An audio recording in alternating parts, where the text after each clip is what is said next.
Here's what I've learned in 10 years as a music educator specializing in neurodiversity. ADHD and autism are about flow state. For neurotypical people, their attention is like a light bulb. It affects everywhere at once. It can kind of go, it can be focused, but not necessarily. For autism and ADHD, it's like a spotlight that focuses on one thing at a time. That much I am certain of. However, there is one significant difference between autism and ADHD. This was my hypothesis. I've been testing it for 2 years. I am now certain. Autism is a laser that builds up to maximum strength. ADHD is a laser that starts at maximum strength and immediately goes down.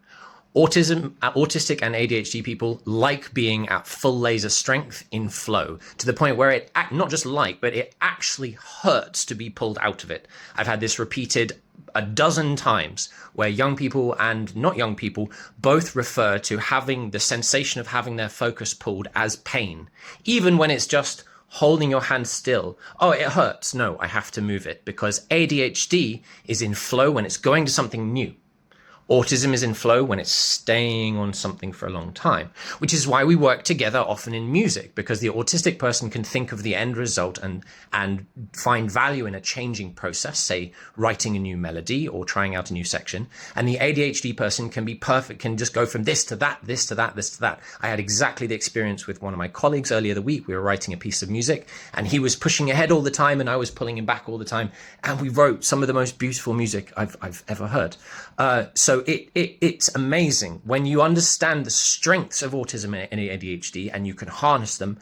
It's absolutely crazy. I would love to talk more about it. If you're interested, let me know. A quick hack: if you are supporting a young person with ADHD, a very good way of testing this hypothesis: don't give them any medication, give them a camera, but give them a camera where they have to get the film developed, because ADHD loves photography. Click, click, click, click, move on. Click, click, click, click, move on.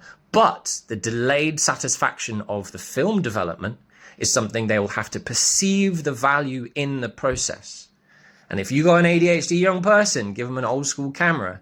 And if they can stay focused long enough to get the film developed, then you've got progress. And that's what we look for. Just progress. That's all. See you next time. Bye.